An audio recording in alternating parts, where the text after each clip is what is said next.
Nice one for clicking on this video. If you want even more reaction to that press conference that you're about to watch, you can come over to Redmen Plus. Go to redmenplus.com and sign up as either a club captain or a club legend, and you can watch my reaction to Jurgen Klopp's press conference. Now let's get right into the video.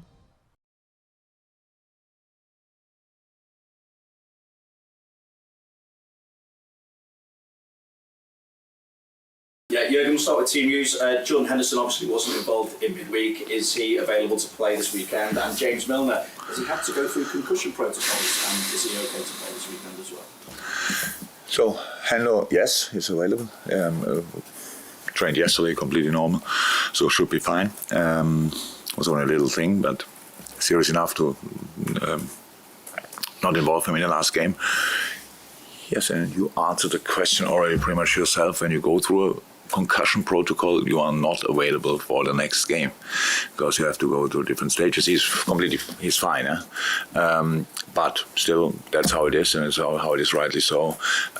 You have to go to different stages, and that means he is available for non-contact training on Monday and full contact training on Tuesday if everything goes well until then, and that's what we expect because he was actually yesterday already good.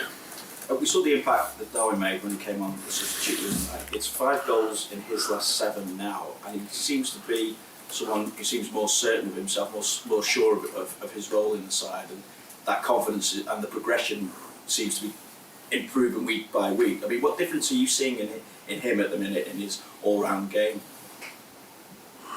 Yeah, big steps, and still space for improvement because the boy is an incredible package. But you could see immediately he's a real threat in the finishing area, involved in a lot of things. That's why you then realize how few big chances he missed.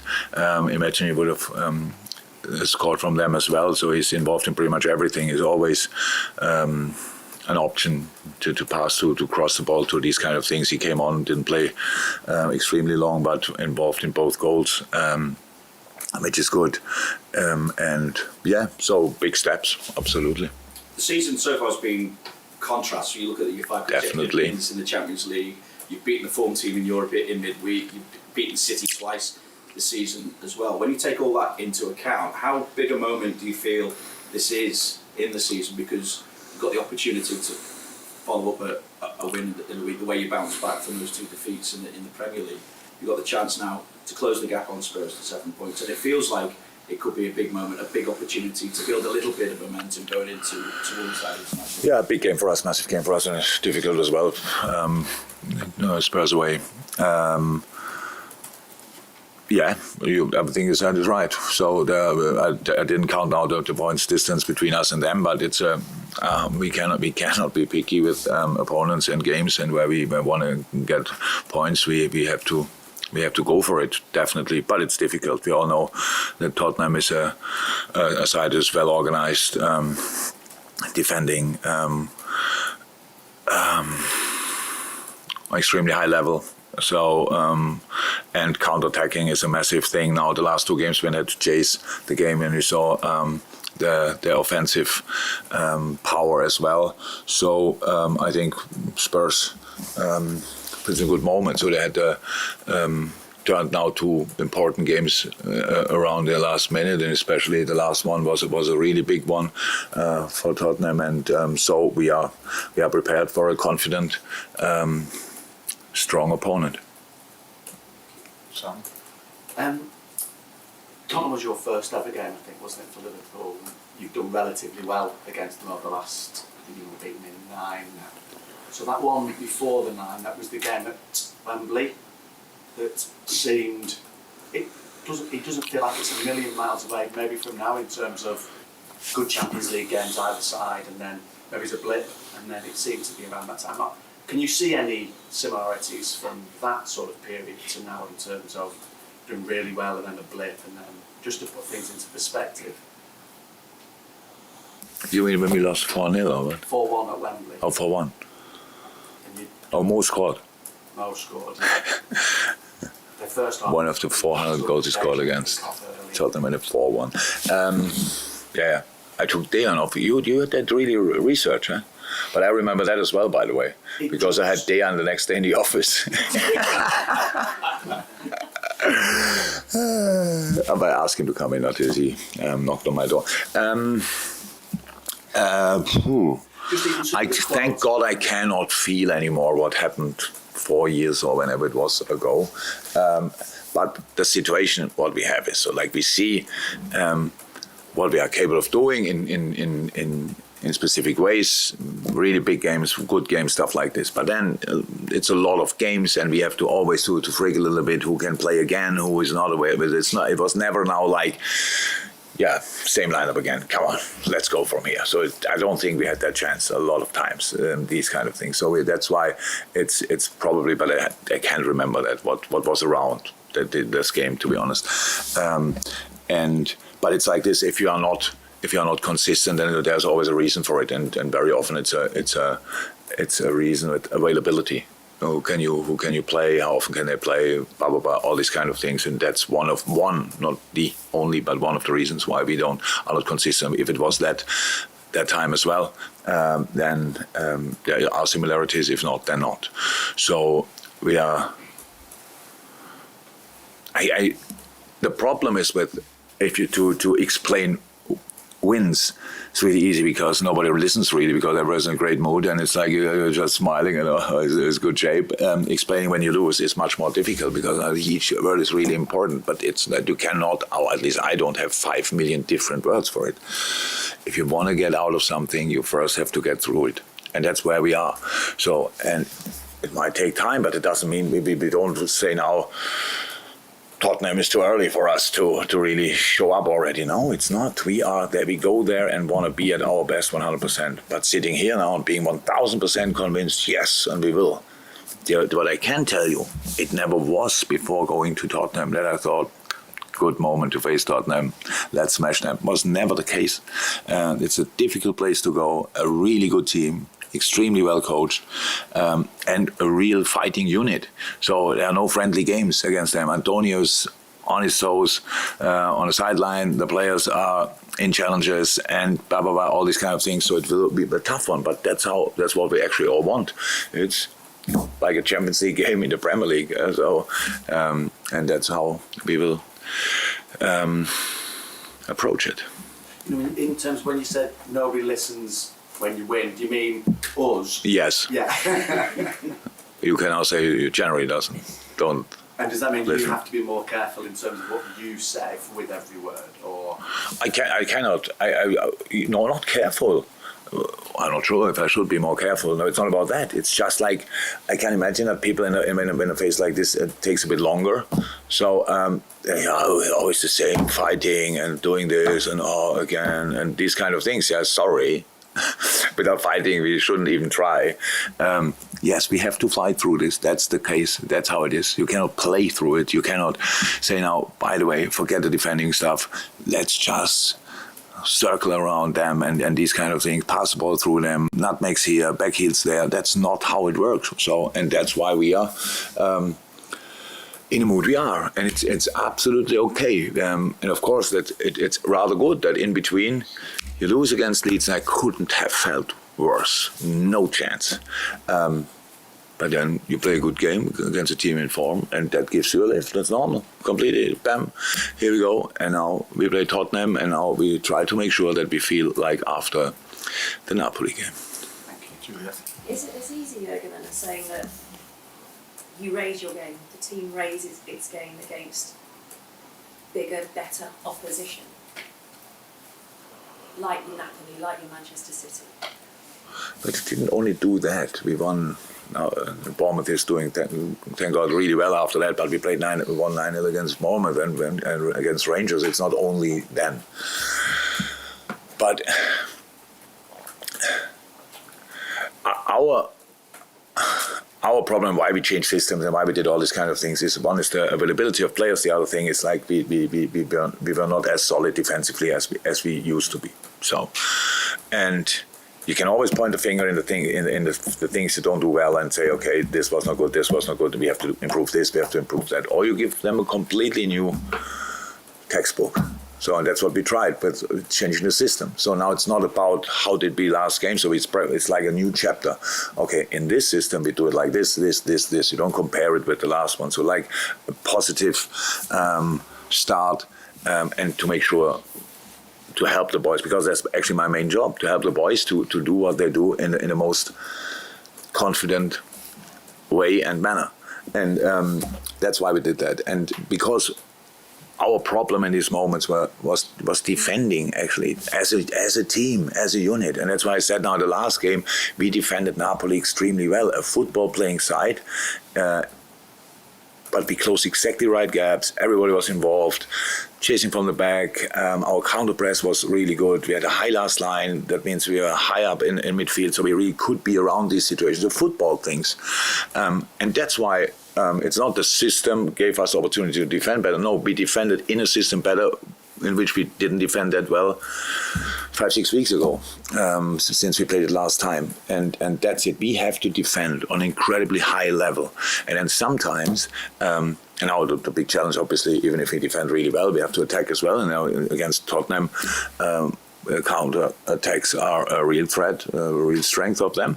And so you need to be well protected, all these kind of things. So it's not you can close in football one door or solve one problem relatively likely.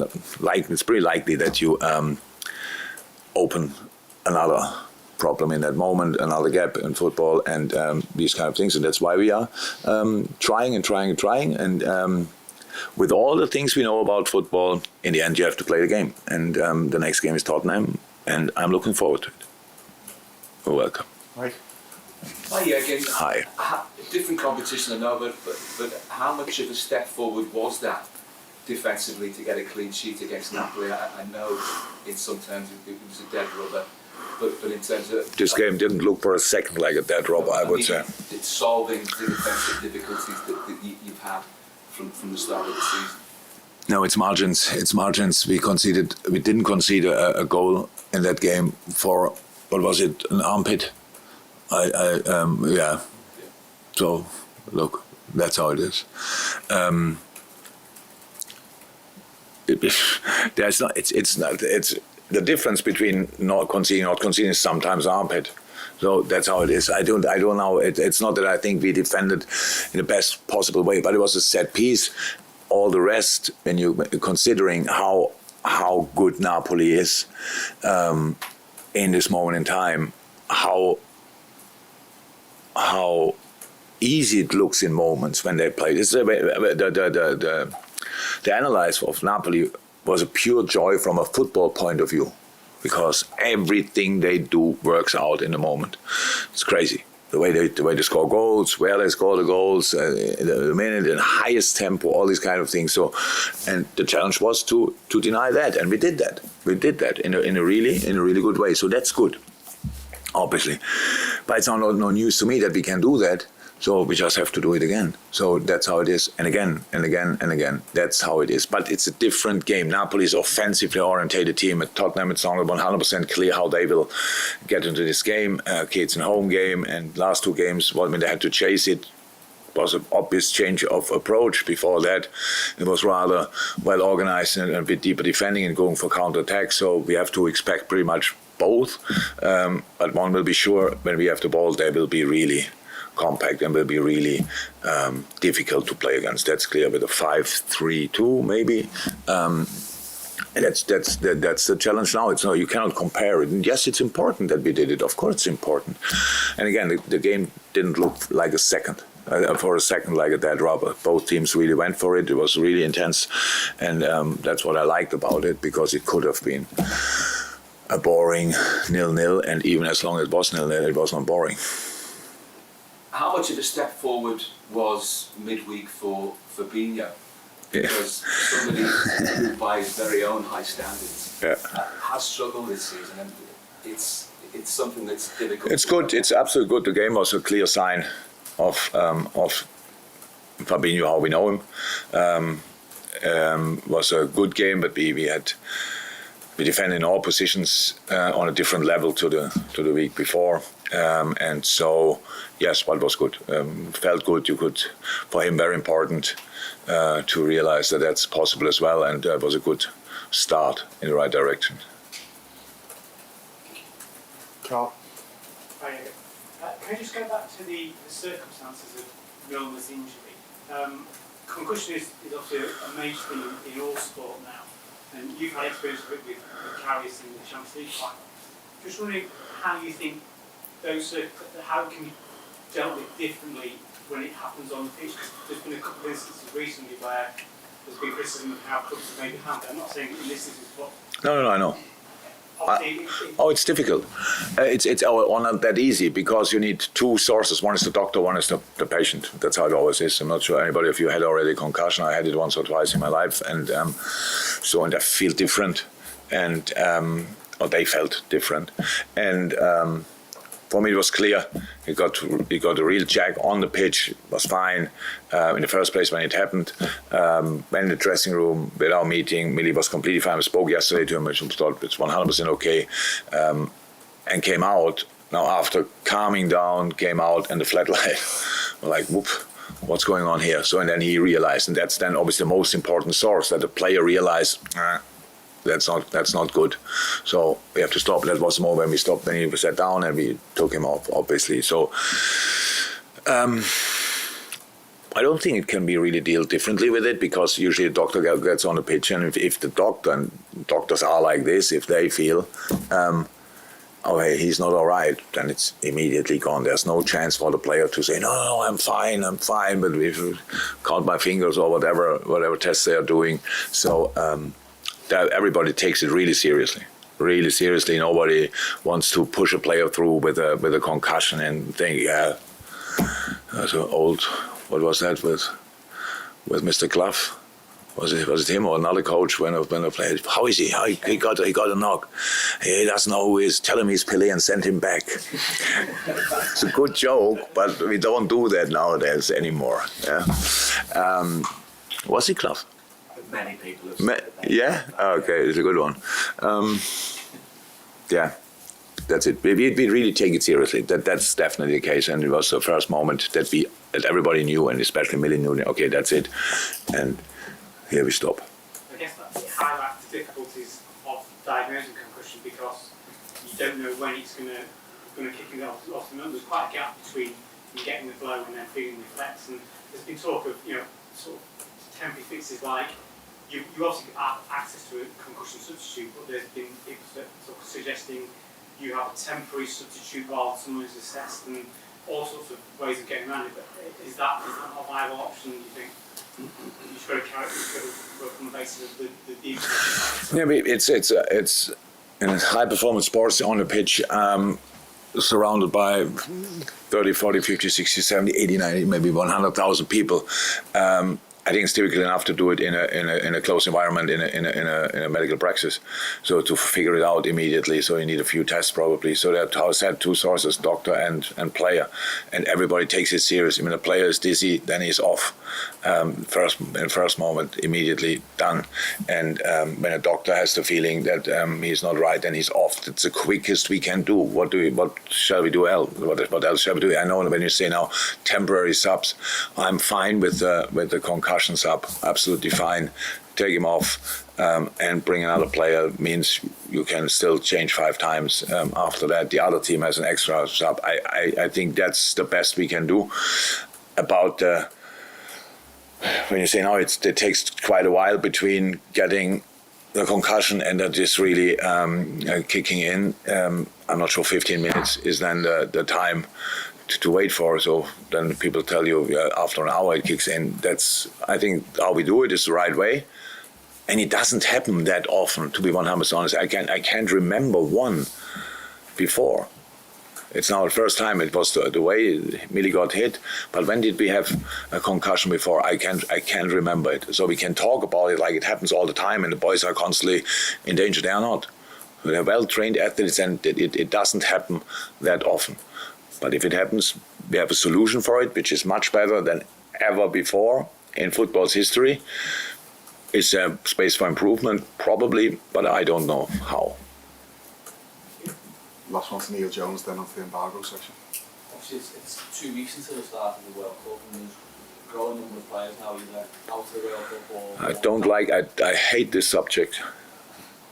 Okay, well, can I still ask a question from a manager's point of view? Is there anything you can do to balance that? No. The threat of players or No. the demands of the team? No. That's it. These problems were so clear. They were so clear. And nobody mentioned it for one time until 3-4 weeks before the World Cup. When all of a sudden player got injured and they say, oh, they cannot play the World Cup. Whew. So this specific problem that players who got late injured in a season and can't play the World Cup is not new. So after a long season, it happens everywhere in the world. But now, starting the World Cup a week after the last game, oh, that's a bigger risk. Crazy. Nobody cares about us, how we deal with it. And you ask me all the question, and if I give you all the answers and these kind of things, what do you think what I shall do? Ask the players before Southampton or now before Derby, really want to play? No. Yeah, but what's the situation? You asking a question is one, but we are all guilty, and you more than I am guilty, for letting it happen. Letting it happen in the first place. Oh, and now it happened. Now we have the situation, and that's it, and we have to go along with it. And for the players who get injured and cannot play is a disaster. But how can we change that? Thank you for watching that video. We all love Jurgen Klopp, don't we? So why don't you go over to redmenplus.com, sign up as a club captain or club legend, and you can get my reaction to our beloved manager, Jurgen Klopp. So yeah, head over there, sign up, and get the press conference reaction show. Nice one. Have a good day.